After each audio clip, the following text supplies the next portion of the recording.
እንተዋወቅ። ስምክ ማን ነው? ስሜ አብዱሌን ጃማ ነው። እኔ ደግሞ በላቸው ይባላለሁ። ወዴት እየሄድክ ነው?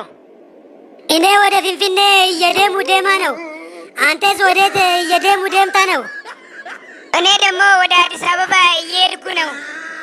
ፊንፊኔ በል እናትን ኩሩም ዲካላ በላቸው ማሊሚ በላ ከይነጅና እርዱኝ፣ ሰውዬ ገደለኝ።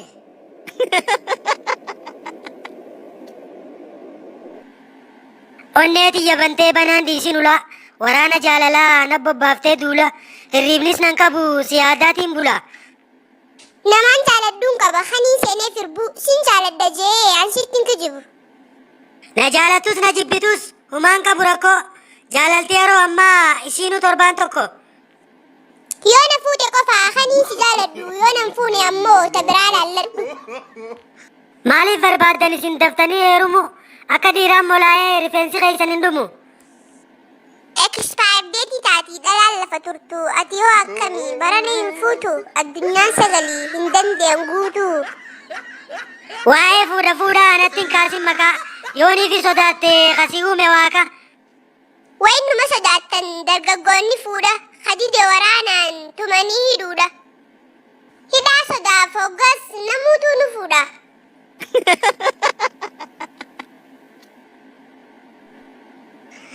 Qaala'insi jireenyaa kun xiqqoo nu ajjeesaa jira. Karaa qaxxaamuraatiin ifa ajjeesuuf irra. Aysoobsi Itoophiyaa lij miskiinummaa irraa dhalanne numa jirra wajji. Hin fedhu miskiinummaaf jiruu mana kiraa laayifii akkanarra du'uun narra jira. Itoophiyaaf miskiinummaa waliigaltee mallatteesse jaalattus jibbitus jalaan baatuu dandeesse.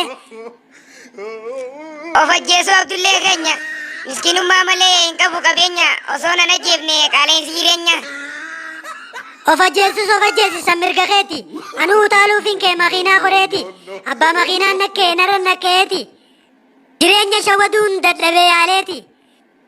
Ka'ee ifaa qabadhu akkaan tuutefe miskiinummaan harkaa abjuunis yoo rafe. Dhaameen jiru ifaan barakiinaa si fiduu huccuun miicha jee kaniin bite duraan. Gaastirikiin qaba conkaarra barakiinaa dhugee natti nammeessu gara.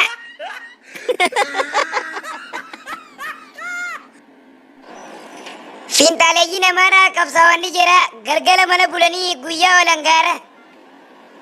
Akka inni qabsoo moo mirkaana nama dhugeeti hararkee fi farshoo. Kaayyoo isaanii qabachuuf hara kiloo Finfinnee sa'a 24 keessatti osoo aduun hin dhiine. Geeriin galaaf kaatee karaa irratti yaate tokko keessaa qabnaan taan firraa albaate. Oromoon gara laafti Tigree qabaaf dawaa dhoyitee keessaa yaafti jinnii fi budawa.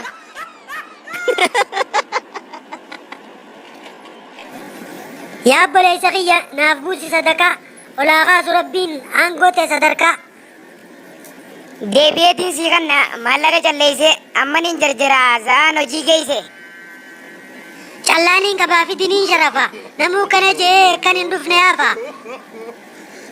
Ansanuun qabu numaati wayya baasi mastawaqaa osoo qabduu fayya. Mastawaqaan qabu waan takkaan baafanne si malee kan biraa tokko nan gaafanne. Warri maallaqa kadhatu tattaa'ee karaarra calleessu jalqabdanii qarshii fi doolaara keetii walii qabee mana hidhaara. Wayinumaa nyaatame milishaa kadhadhe hojii xiyya balleesse biddeena kiyyatti badde. Kun tooftaateeti mala nyaataa laaqana na nyaachifta moo uleen si nyaachisa hiraata. Nan tumin kabajamoo obbo Milishaa tibsi si nyaachiseen garaa kee si jiisa.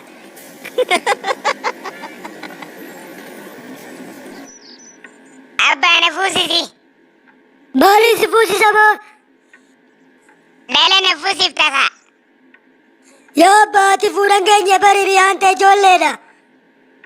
Ayyoo mitiyyoon akka jaaladhu san na fuusisuu baatte summii dhugeetiin ni fajjeessa. Abbaan si fuusisu siin fuusisa. Ati kanaa ijoolleedha jaartii yoo fuudhan akka godhan ni beeyta. Abbaa bashoonii guddisan malee hamtuuta qabuutti ni manii bar. Yaa mucaa baalagee osoo baalaan baasin koree baafte.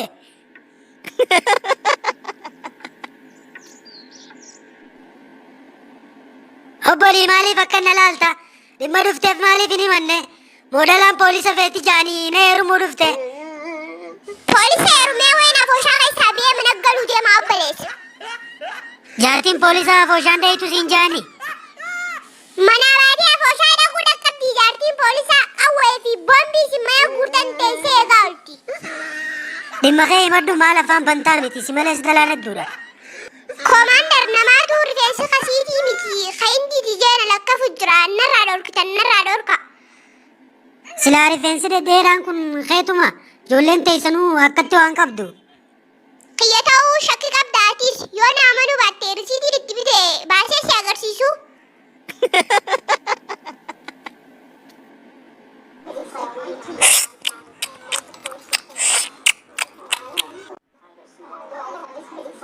Nageetti oola nyaanne gaa'inii ana. Gatiin nyaataa kafalii deemka. Deemuu eenyu si dhorkee miti. Qarshii takka illee rabbiirratti hin beeku maallaqa. Dubbicha maallaqaa beeraa lagaan dhaqaa safaataa dhiisii fidi maallaqa yookaan an fuulaaree jeetiin si fide poolisa. Nama jeeseetiin biyyaa bee as dhufe malee biyya teenya sanitti waan hin hantee namni hin beekne hin jiru. Maaliif ajjeefta namaati? Gurbaa mana nyaataa keessa hojjetu tokkootu hanqillee nyaannaan gatii lukkuu na gaafate. Yeruma saniin akkammaa kanatti naaree jira. Ablee garaa keessa baasee biraa deeme. Maali boo maal taate? Baga ajjeefte akkamni qarshii si gaafata inni?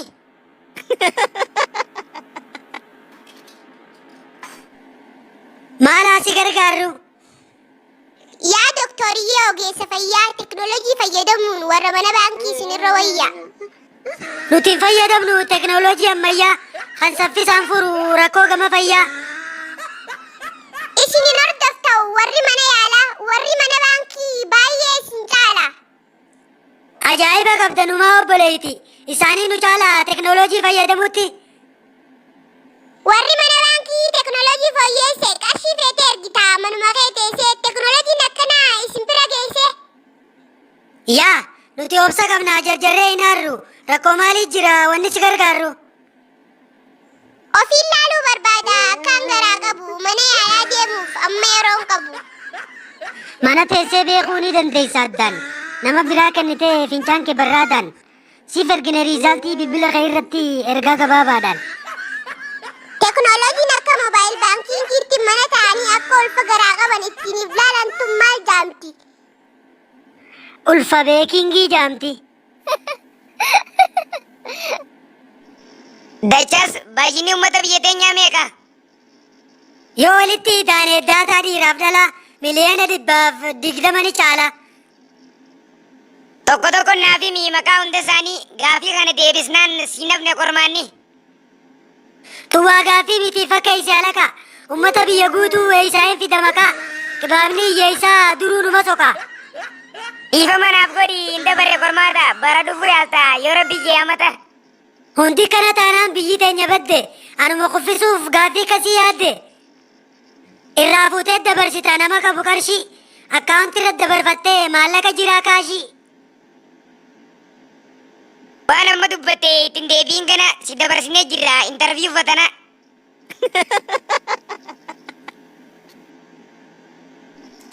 Akkami nagayumaa mee ayyoo poolisii?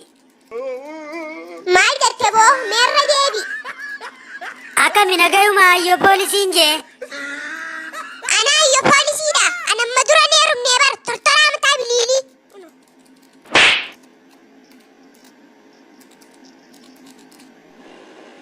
Maal taate Abdullee maaltu kasi feddege? Dhiisii haala kaa takkalleen dalaguma rabbiiti. Haaluma kiyya bareedaa kanaatu har'a kan na feddege. Kakkana si godhe nuuf himi Abdullee nuti sin daddabnu tumuuf feddegullee. Poolistittii takkaan na tume hiriyaa ummaatiyyaa. Ana kan bultan jennaaniin nagee qabdanii fayyaa. Jalqabarraa naaf himi akka jettee dubbifte akka dubaraaf gooti dullattiin takkoofte. Jechuu qofaa yaadadha. Akkami nagaa ayyoo poolisii. Hospitaalatti ni farke qoree ambulaansii. Ummaatee fakkaattus dullattiin poolisii rabbiinuu si baase sanittuma dhiisi. Barattoota saayinsiin akka jaa'utti namni yeroo ammaa jiru kun hundi isinii barachaa jiru kana dabalatee jaldeessarraa dhufe jaa wanni kun dhugaa. Barsiisaa dhugaa miti. Sababni dhugaatiin hin ta'inoo. Anuu manaa hin dhufe kaa jaldeessa waan agarre manatti. Dhugaadha manaa dhufte sansiin mormutti hin jiru. Namni ammayyaa kun afaan saayinsiitiin maal jaamasa? Homoo saappiyaansi jaama kaa. Kan homoo saapiyaansii dura ture hoo maal jaama? Saamuna saappiyaansi jaama kaa. Boodamaa qayyibee kilaasii xiyya. Huccuu micuutti hin jirru barbarnoota jirra. Darsi. Abdullee gurbaan kee guddaan hanga ammaa hojii hin arganne. Hin arganne ni argiteefi. Inni nuuka barbaadu jiru hin arganne hin hanqataa'u jiru harka. Ija waa harkaa meetis na wajji barbaadiif. Maaliin eebbifame inni silaa? Ani maaliin eebbifame? Inni nama ta'uu if shakkeetii ani maalii barate? If baree duuba Oromoo ta'uusaa?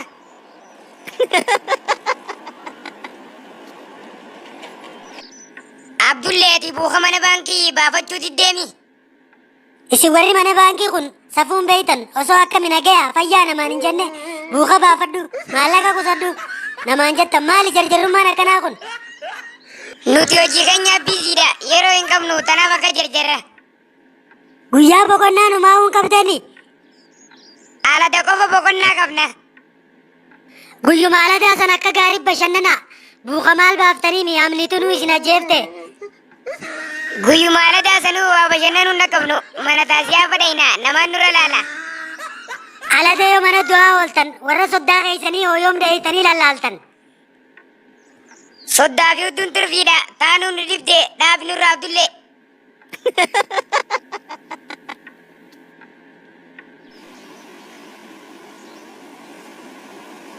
Alaka har'a gammachuu waata beekanii miti. Maaluma harkatte dhiiroo moo aangooteetti dabalee. Lakki Abdullee sanii miti. Maal abbaa keetti harkatte duuba san ta'uu baattu. Anis ni dhaqanee biqaayoo hafte. Shunkurtaa fi timaatimii rakkishe ja'anii saniifin akka gammatu jira bare. Ijaabilana kheyrii oo kheyraati. Aangoo guddoo tana kan qabdu ati shunkurtaa fi timaatimii rakkisuuf gammadda. Tun gammachuun gammachuu dubartootaati.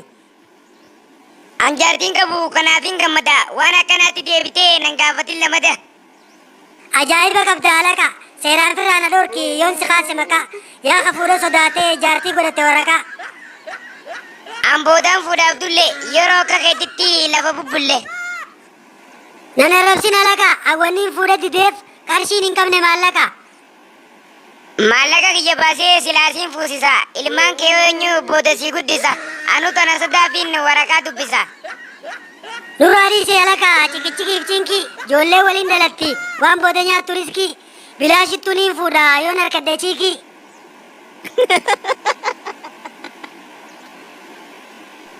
Roobsan kiyyaan dur gaafaan hanga keetii kana akkuma kee kanattiin abbaa kiyya bira taa'aa ture.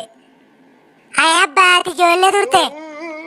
Eegaa ijoolleen ture rifeensaa gaafa san anaatu sirra qaba. Yoon irra qabaatte isa jiramee duuba abbaa. Mana baankii jira.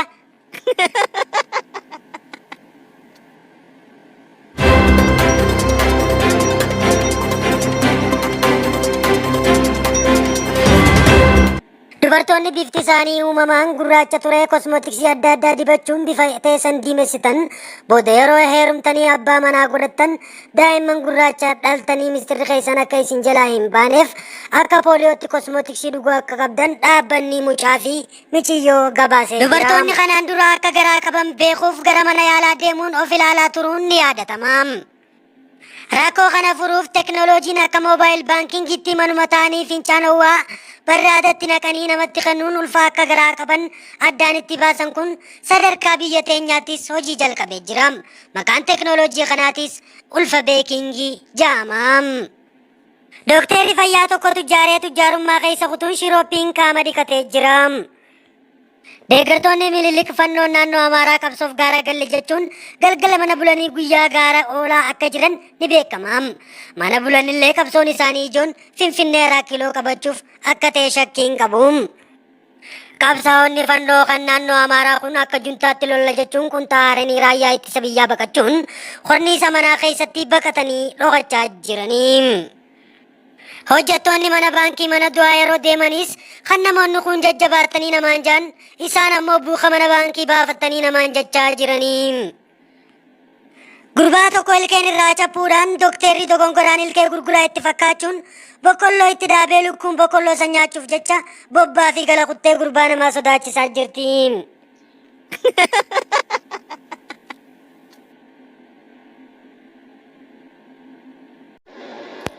Kan ta'uu barbaaddan maatii keenyaaf ollaa sabiskiraayibii godhaa hanga feetan kofla. Subscribe gootee hin irraanfatin laayikii. Koflaan barbadeessinaa misaayilaaf taankii. Komantii barreessaa yoo qabaattan yaada komantii deebisuuf siif galee waada. Hanqina koflaarraa gaastirik nu qabe ergaa too xumuree awwaaniin katabe. Nu daawwachuu keessaniif galatooma galatooma.